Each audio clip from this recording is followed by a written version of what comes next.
Welcome to the Love Conscious Human Podcast, your launchpad to cultivate and elevate your personal power. I'm your host, business strategist, and leadership coach, Dr. Teri. Let's have fun and jump right in. Hi, Chris. Thank you for being here. Dr. Teri, nice to see you. Happy to be here. Nice to see you too. So I would love for us to just start our conversation today with letting people know a little bit about who you are and what you do. Well, you're a brave person to ask such an open-ended question. But first of all, it's so nice to see you. And it's so nice to be with you today. And I've been looking forward to this conversation. So who am I? Wow, that's a really interesting question. I find myself on a journey. I'm in my late 50s. I started in Narragansett, Rhode Island, went to school in New Hampshire, and ended up in Boston in the late 80s looking for what was I going to do with my life. My background and sort of legacy in terms of my lineage, I come from a steady stream of teachers, mostly around high school, literature, English.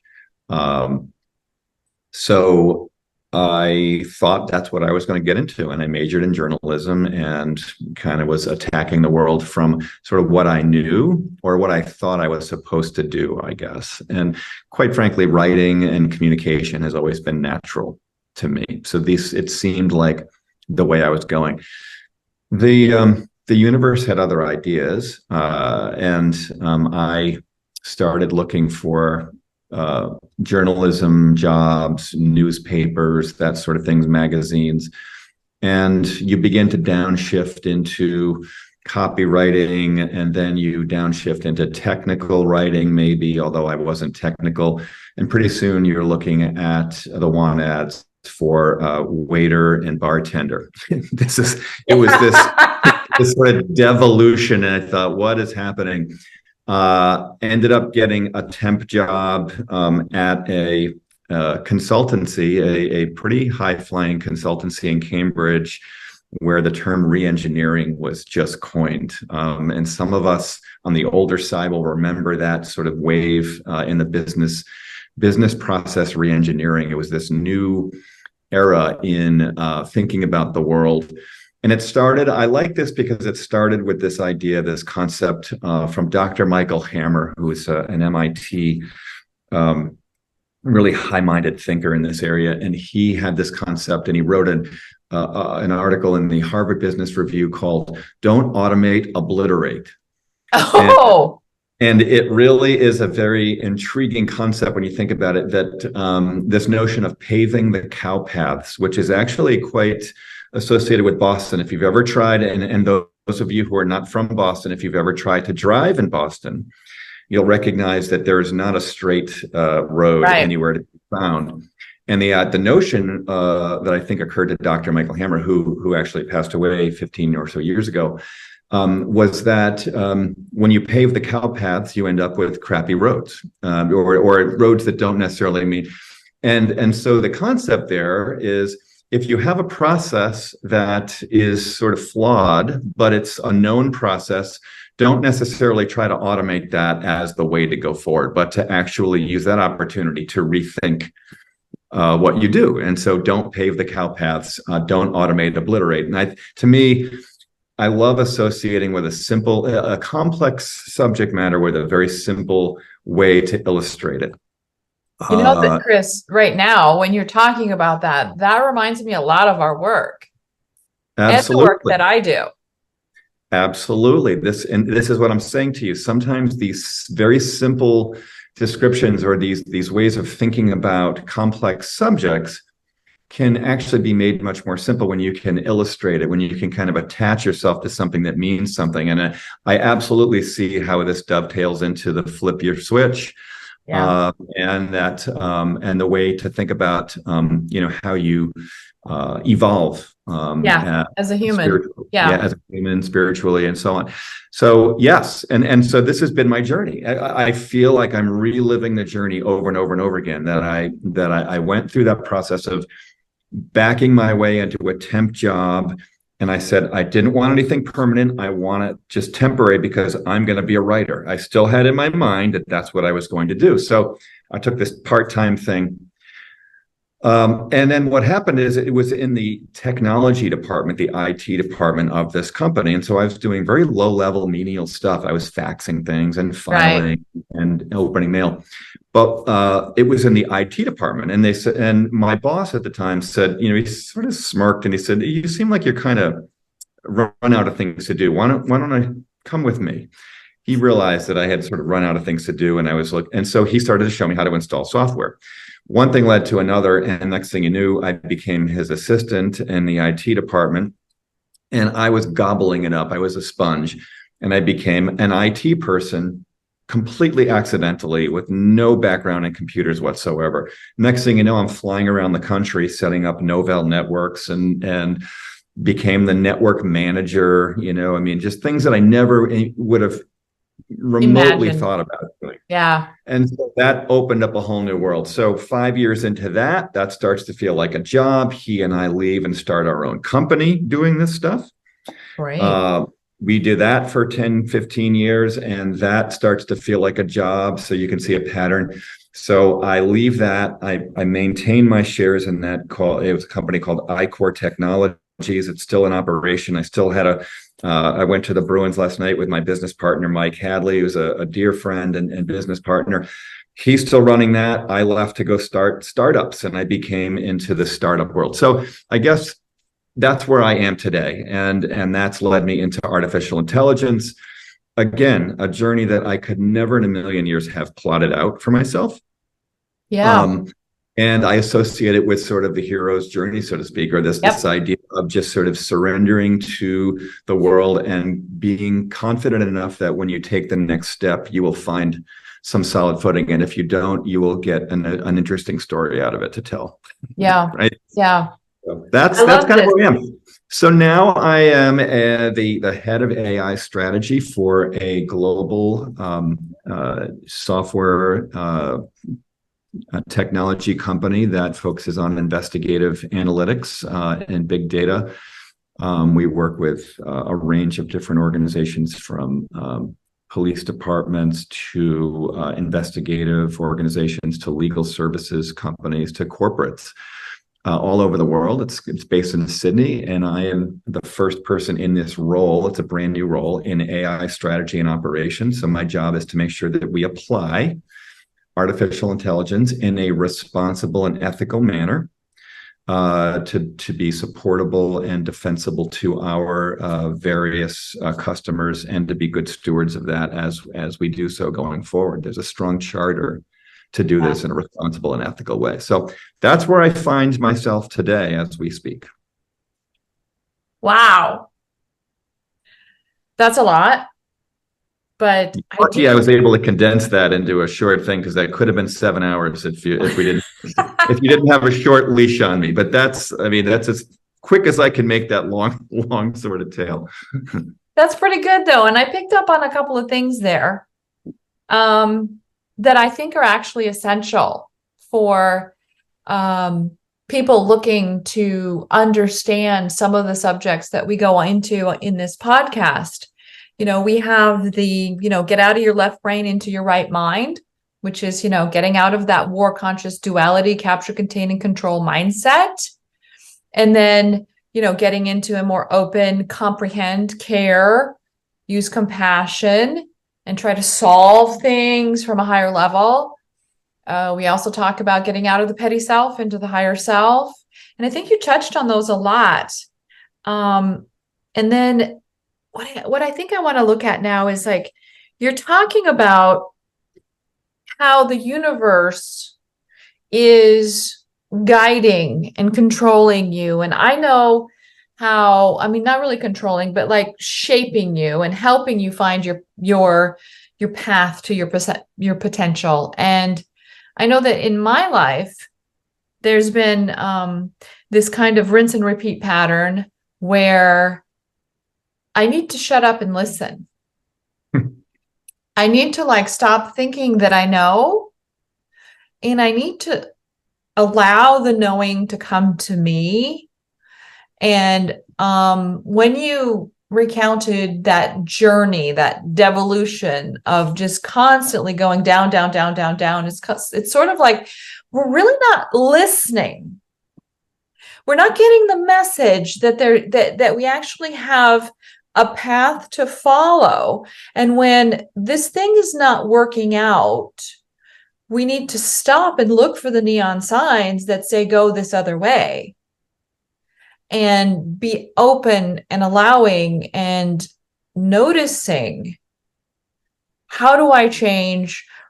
What is being told to me now? And it all sounds kind of woo-hoo, mystical, and all that.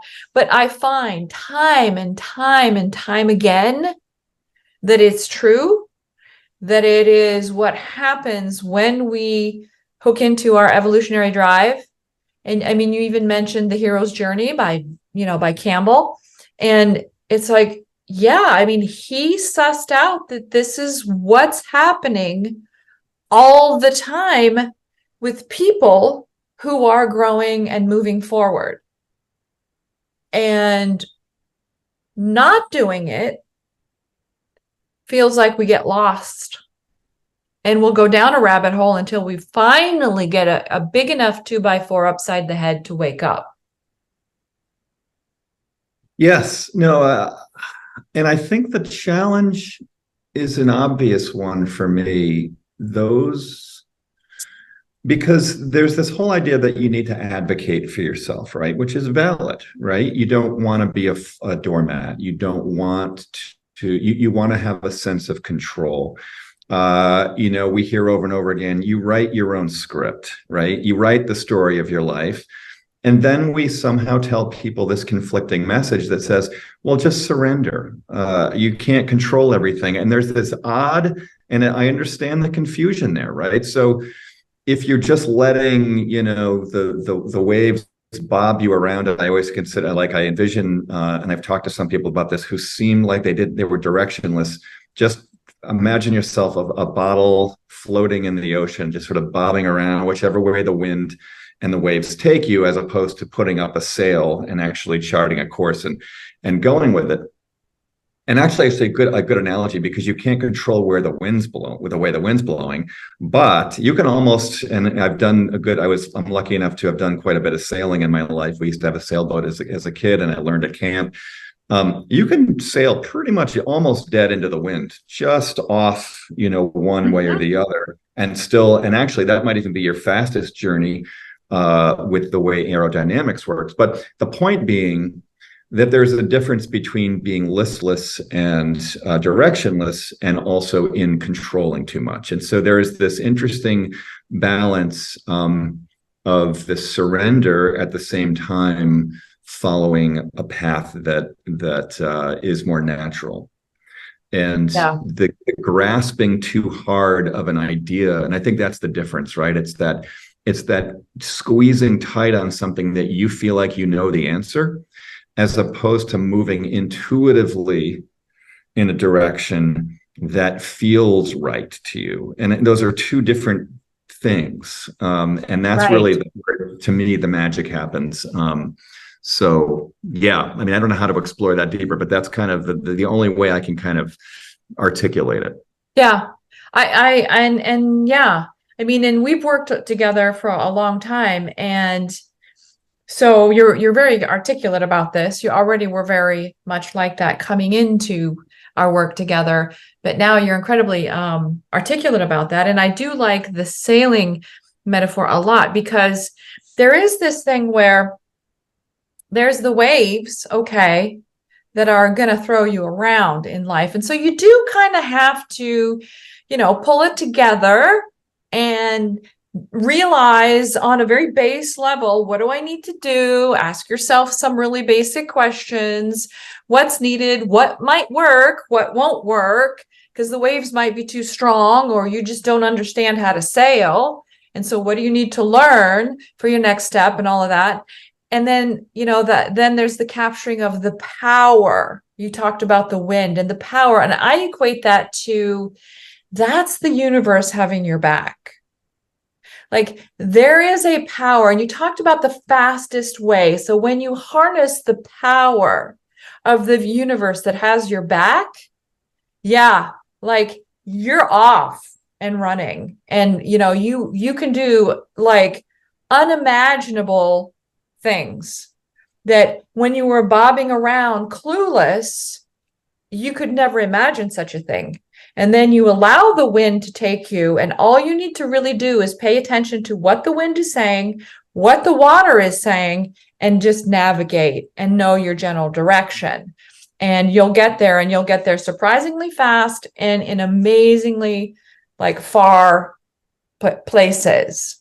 And so that analogy I think is great, because again, we're looking at a place when we talk about this, it's something that's coming from the right mind. It's coming from a place that is multi-dimensional thinking. Okay, it's pictures, it's feelings, it's a landscape. It's a part of the landscape of who we are mentally and emotionally, but it's not linear, and it's not a yes/no binary decision tree. So no, it is a little confusing. No, that's absolutely right. And the other thing, and I think you touched on it earlier too, I think people I also, and I talked to my wife about this too, there are a lot of folks out there who kind of bastardize this kind of thinking and turn it into something that it's not, or and so people may have had bad experiences in working with people who are just simply rubber stamping some of this, or converting it into a way to make easy money off of people with these ideas. And we've seen it a bunch of times. Yep. There's a lot of scams out there.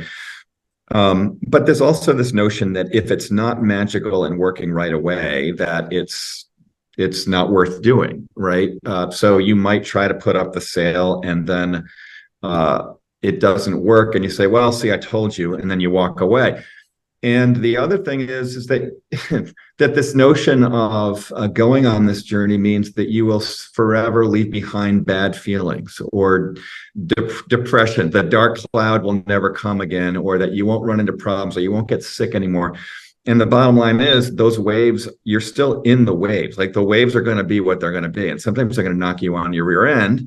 Mm-hmm. And sometimes you're going to feel like you're drowning, and sometimes the storm rolls in. And the thing is allowing that. I think that's the other thing, is you can't control for that. So you need to allow that, or the wind's going to shift, and that boom is going to hit you in the head, and it's going to really hurt. And you can't throw up your hands at that point and go, see, I told you this didn't work. I should just grab more control. And then you sort of go, and then again, you got the devolution going on all over again. So it's really that, and this is kind of that faith thing. Like, I'm not a religious guy, but I consider myself a spiritual person. So I make that distinction. But this notion of faith is very interesting, because I think it parallels what you hear about in the religious texts, which is this idea of, you don't have to see it, you have to believe it's there. And it's a little bit of that, right? If you just put yourself on a path and actually decide that this is where it's going, and you allow for some of this to take place, you put the faith into it, and again, it starts to take you the right direction. But it's a compound interest kind of thing. It's a practice. Yeah. I think that's where people, if it doesn't, we're in a very, there's an app for that, snap your fingers, immediate gratification. Meditation, for example, I don't think I really got the benefit for 10 years until, I was getting it in little waves, but it's a compound interest kind of thing. Like, it's collective, and it adds to itself. And suddenly you look back and go, wow, yeah, I've come a long way. But it takes it takes sort of belief and a consistency and so on. So I think there's where some of it's too, people want immediate gratification, and then don't think that comes very often with this kind of thing. No, I don't. I have a joke where I say to some of my clients, infinite patience will bring you instant results. So, I mean, it's yeah, because if it's like you said, meditation, yeah, you get the benefit 10 years later. Right. And that's when you get the boom. That's when you get the mind blowing, brain exploding emoji peak experience. It's 10 years after you've been doing this every morning for 15 minutes, 5 or 7 days a week for 10 years.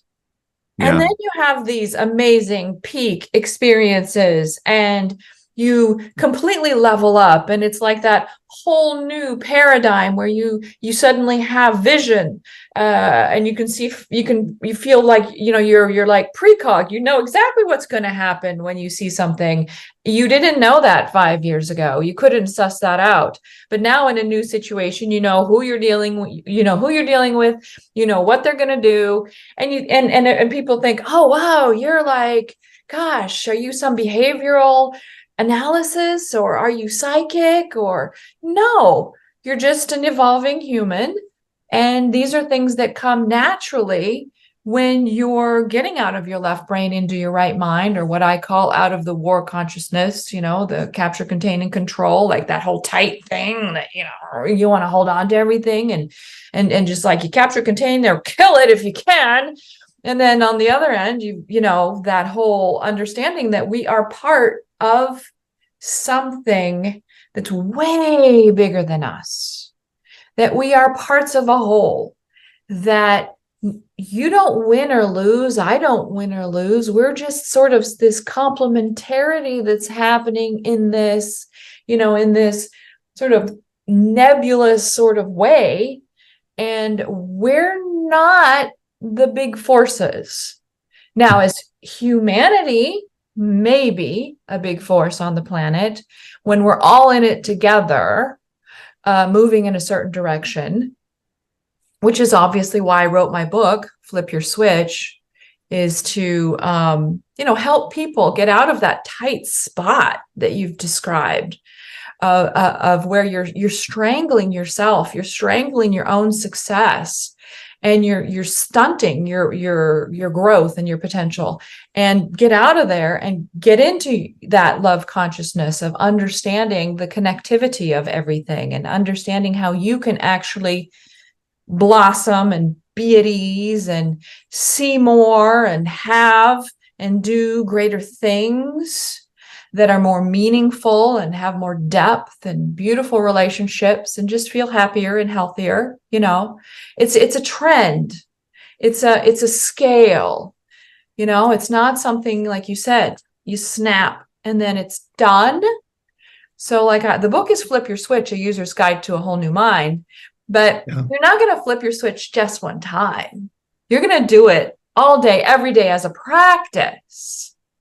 And as you're doing it, you start to spend more time and more time in that love conscious state, in the higher self, with the higher knowing. And you're not so hooked and attached to the knowledge, the little tactical, practical things that we like to use to make ourselves correct.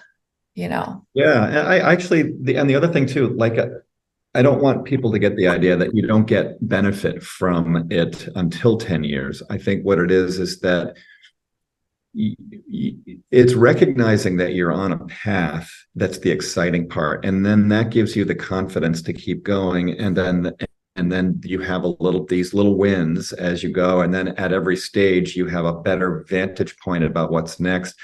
So it's like putting the penny in the jar, and then it's 2, and then it's 20, and then it's dollars, and they really add up.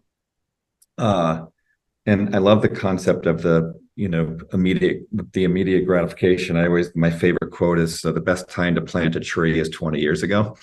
And I remember that one time, like my grandfather, who was retired, and he had a number of houses, and I made a comment to him. I said, you have all this, it must be nice, I mean, I was in my probably late 20s. I said, oh, I can't wait to get to where you are. And he said, well, it takes, he was kind of saying to me, like, you got to climb the mountain, man. Like, you can't just be plopped under the top of it. And it gave me sort of a realization, like, yeah, here's a guy who went through quite a bit and paid his dues and did what it took to get there. And so it was a little bit of him giving me a nudge to go, yeah, you've got a journey ahead of you. You're not going to skip that part because that's what's going to make you who you are. And by the way, that's going to, dictate the how things go. So I think it's just, but to my earlier point, once you actually you elect to take the step, you begin to release because you say, I've got a plan now, or I've got a direction, and I'm taking a level of control here. I am taking control of kind of how I want to be.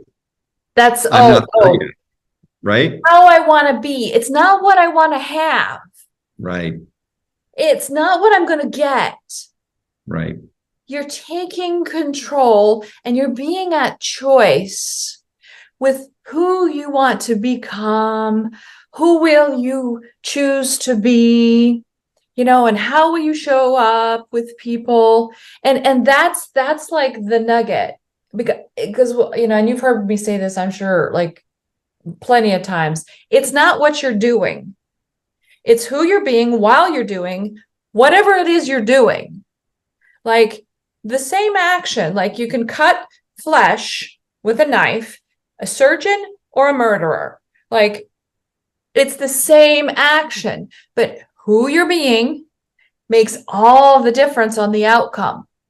Save a life or take one. And by the way, again, not mystical. This is not some crazy loony concept. And in fact, any business person with worth their salt will tell you that people want to work with people they like working with. That has nothing to do with the quality of your product, by the way. Now, I think that's part of it, of course. But this idea that I learned along the way, and by the way, this isn't why you behave like a good person. Ideally, they can smell this out, but authentically good and fun people to work with are who's going to get the deal, because life's too short. So no one wants to do business with a jerk. I've heard more customers tell me, Chris, you guys weren't perfect here. Your team made mistakes. But what's important to me is everyone's going to make mistakes. It's how you address them. And so again, it's the relationship, it's the trust, it's the authenticity, it's the people who you want to surround yourself with. And by the way, it's the energy that you bring to the game and the positivity and all of that. And so this isn't rocket science, and it's not mystical, fairy dust. It is tried and true in every business book and success book out there, that it's who you are being, and showing up and being who you are is like 90% of the game. Absolutely. Yeah. Yeah. And now, so I want to take it, what you're saying is fabulous, but I do want to refine that a little bit, because I think in today's world, because we're a little bit of an older generation, but in today's world, I see a lot of younger executives in my practice who are showing up, and they're coming in a little bit misunderstanding about, well, I'm bringing my whole self. And I think we have to address that, because, and I lay this out in the first part of the book, remember the egg model? I know where you're going with this. Yeah. Yes. Yeah. So the 3 parts of self, the 3 personas. So it's, the yoke, that's who you are with your God, your beliefs, whatever, your core values. Like when you're in meditation state or something, nobody's there. It's complete silence. It's just you. Then you have on the other end, the professional persona, which we call the shell, that's actually rule-based. We have there's rules. You don't wear your bikini in the boardroom. It's like you dress a certain way, you talk a certain way, you come up, you're prepared, you did your homework, you come in with your presentation, your slides, whatever it is you come to do that day in the meeting, you do it. And likewise, when you need to create a deliverable.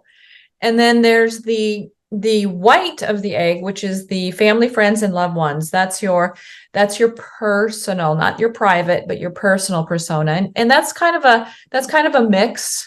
And it's always a little bit fuzzy because it depends on our family rules, and it depends on how much you want to show up with your family and how safe your family is. And then it's a little different with friends that from college that know absolutely everything about you, and then friends that you just met. Right. So, there's these three layers, and I see a lot of there's a confusion around this, that you can show up with your yolk or your white or your, your person, just your personal persona in the workplace and not have to abide by rules or have results, or, that you can wear whatever you want, say whatever you want, however you want, because that's who you are. Right. No. Professional is not the playing field for anything goes. You do need to curate who you are when you show up in those three different levels. And likewise, if you are in meditation and all you're thinking about is how you hate your boss at work, you're putting the shell in the yolk, it's very confusing. So you do kind of need a little bit of a mental model to work with. And I know you know this. And no, that's absolutely. But I think you're hitting on a very difficult point, because each generation has their own view of this a little bit, right? And we're going through that right now. It doesn't mean right, wrong, or otherwise, but there is a balance, and we need to have an awareness of which part of our persona is being presented in what venue. Work can be confusing for folks who think that bringing the yoke to the party, to the office, is going to solve things, and it's not. You're absolutely right. Yeah. And I think it becomes more confusing, even more so, because we have these trends like mindfulness.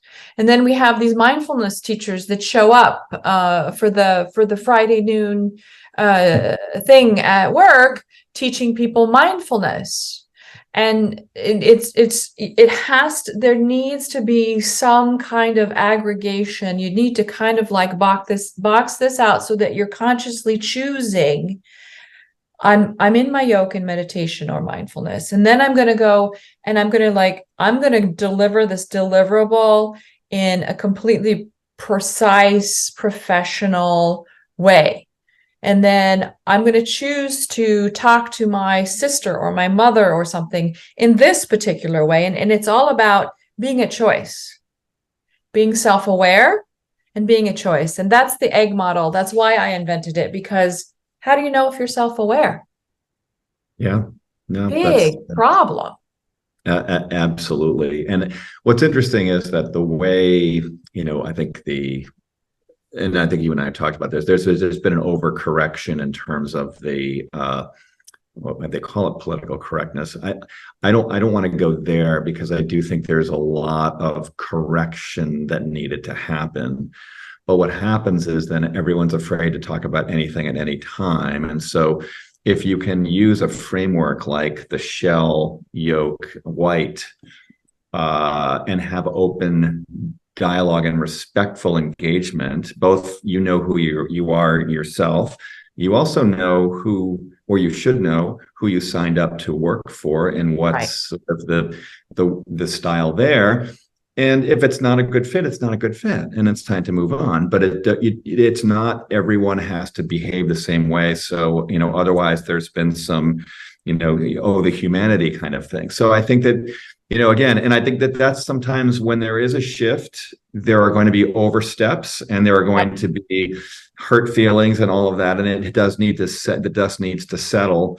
I think there's still a lot of that's a whole other thread we don't need to go down. I get what you're saying. There's like this pendulum that swings. around any particular subject, right? We can go back to the, something simple like the, feminism or something. There's these pendulums that swing. And then, and we need to find how that swings in a healthy way. And this brings me down to why it swings in an unhealthy way.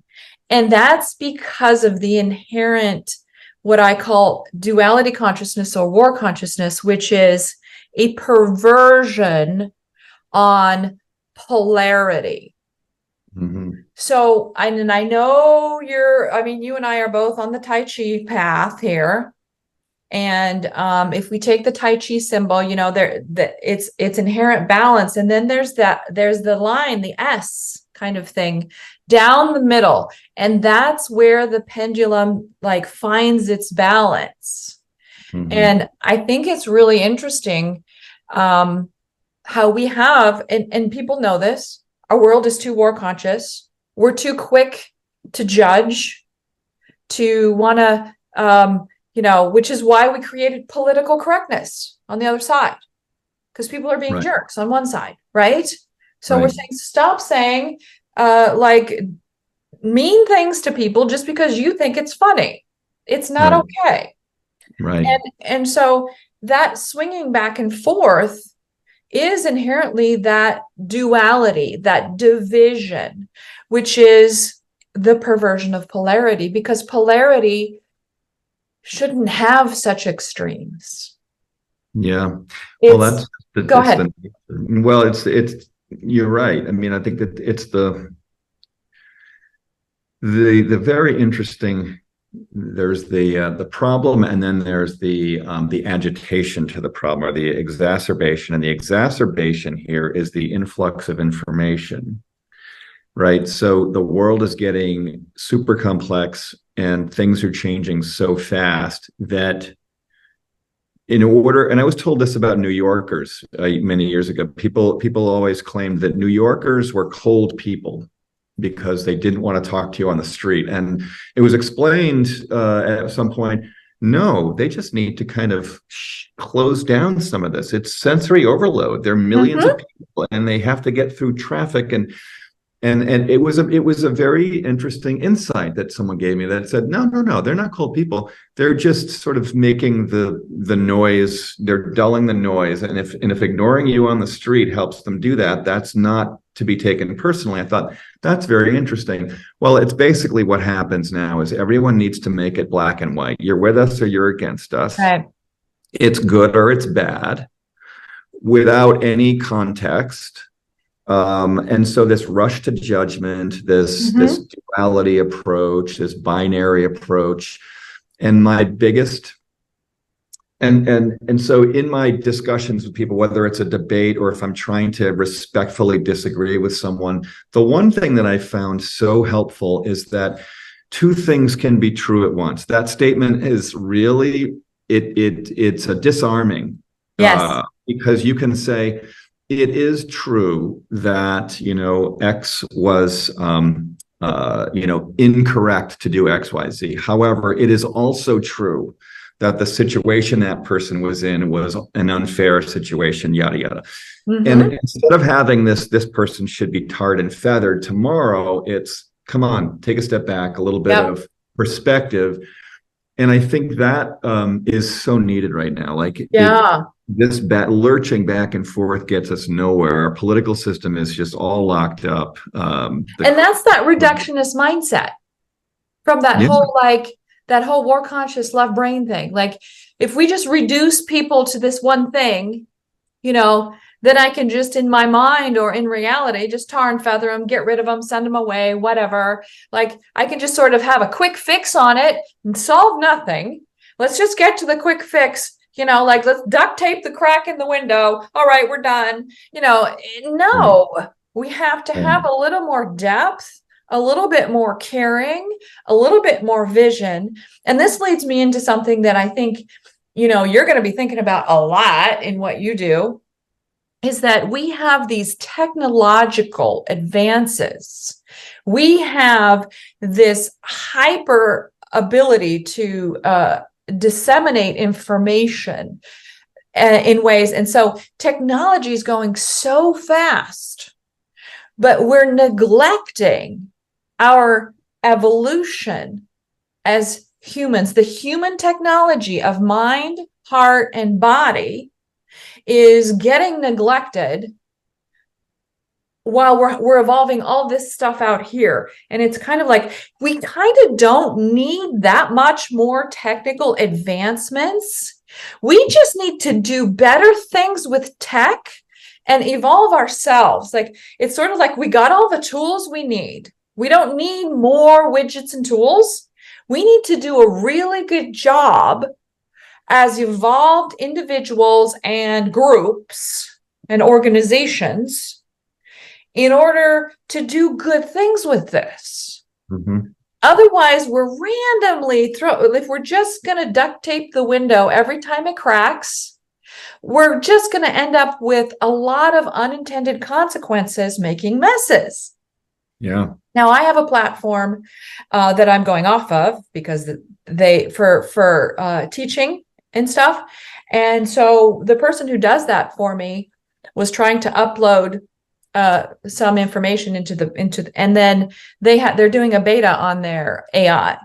There's some kind of GP chat kind of thing they got going in there. And so she typed in a title and some stuff, and then she looked away for a minute and she went to get some new documentation. So all the stuff that we've written and that we've put together to create a curriculum, right? It was about joy and fierce females finding voice, whatever. She comes back and the program, it's all written. And then she's calling me and she's calling somebody else on the team. Did you upload this? Because they didn't even tell us that they were installing this AI function, right? And so we're all jumping onto the platform, spending hours trying to figure out how we got a course written about somebody else that we don't even know. That it's like dragging in all sorts of BS off of the internet. And we're like, who did this? And then we find out, and then the primary person who's on she says, wait a minute, what is this? Oh, they just installed this into the platform. And you're subjected to it. And then so of course, then it was hours with customer service. How do we get it off? Oh, we don't have an off button. So this is our beta test. We want you to give us feedback. And you're like, we're paying you thousands of dollars to have this platform, and you've just hijacked our courses. And you want feedback. And you want feedback? We gave them some feedback, I can guarantee. And then the next step is obviously we're leaving. And we're going to do something else, someplace else, because we cannot have all of our time and energy spent trying to counteract BS stuff that's being created by some GPT thing that's been embedded in the platform. So that's incredible. I mean, the fact that they just hijacked your system, I've never heard of that, but that may very well be where things are headed, if we're not cautious here. And by the way, some people might be thrilled, like, oh, I didn't have to write my own syllabus, but guess what? Every customer that comes in, who knows what they're getting at that point for, who's writing this. So it is crazy. The nature of the work that I'm in, the irony that I find myself in is that I consider myself on the inside trying to do right, because we're not going to stop this train. How can we be enough people on the right side of this equation to do the right thing with this? And there's no perfect answer, and there's always going to be bias. By the way, humans are inherently biased. And humans are the ones that build AI. So talk about creating things in your own image, right? Playing God. Right. And so we're creating these, these obviously flawed systems. And how do we on top of that, right? How do we, Chris, that's what I really love about what you're doing and the challenge that you're accepting to take on, And, in your position in the company where you are really trying to say, no, hey, wait a minute, we have to do this well. What does it mean to do this well? And again, it's those open questions, right? Like, what does it mean? What does it look like? Like, where are the trap doors that we could fall into? What can we do to not just avoid them, but rather than duct tape something, how can we create like a proper solution? And you're asking these really big questions. Well, and you ran into a black box with your vendor, right? So right. They couldn't even explain to you or stop the system. So one of the key things with AI is this explainability, this transparency. How is the system working? And again, there are going to be things that are proprietary in nature to a specific special sauce. But for the most part, you ought to be able to explain how the system came up with this answer, what data was used to train it. If you've ever heard anything about some of the very interesting challenges with facial recognition, you'll find that surprise, surprise, if you're a white male, error rates are 25%, and if you are anybody else, the error rates can be as high as 70-75%. Imagine that. And so people have been arrested and brought up on charges who should never have been. And so I guess that's my point, is garbage in, garbage out. It's how we're carrying it. The allure of technology is very strong. I mean, let's look at how Uber rolled over the entire taxi industry with no regard for, imagine being a cab driver who mortgaged their house to pay $300,000 for a medallion. Right. And you got this little app that comes along and with no regard and just basically rolls over all the regulations and just and then suddenly now the public is demanding it. So they just kind of step over. Now, there's been a correction on that, but it was after the fact. They had to close the barn door.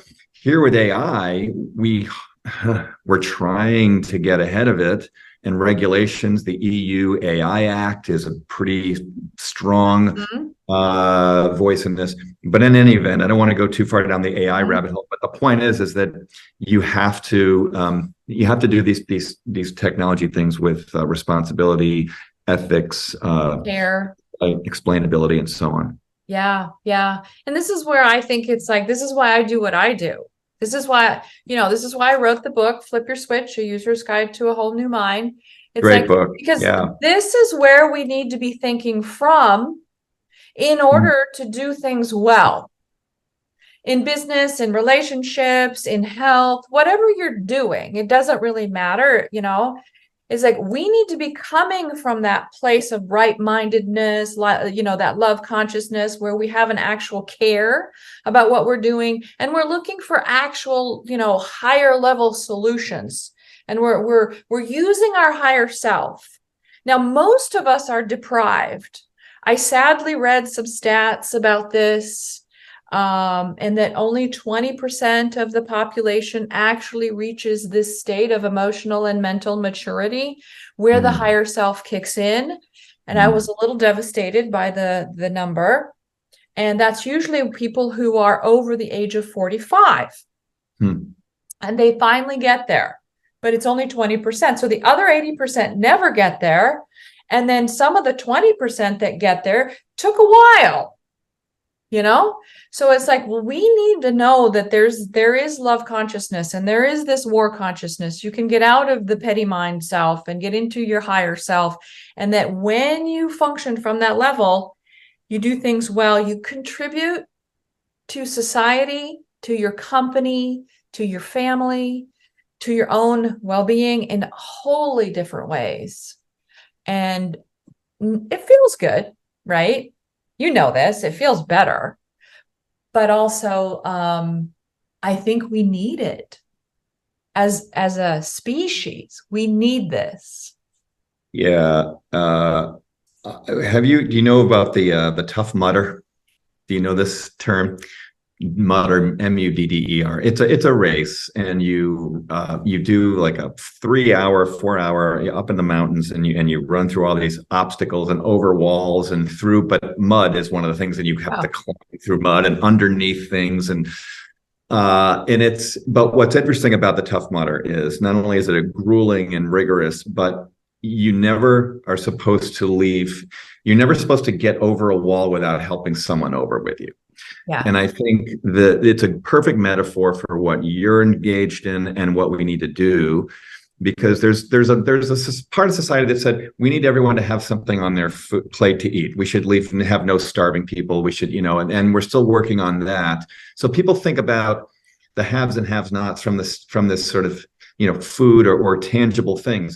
But to your point, this self-awareness, this mindfulness is really the fish, the ability to fish instead of having someone bring you a fish. So it's, if we can bring people over the wall, and God bless you for doing what you do, because you're doing it as a profession, but all of us should be looking over the wall and helping people over the wall, because it only benefits everybody. Yeah, absolutely. And I think on that, I'd like to end our conversation today with the idea, and kind of like a message to anybody who's listening, that everybody is somebody enough to do something.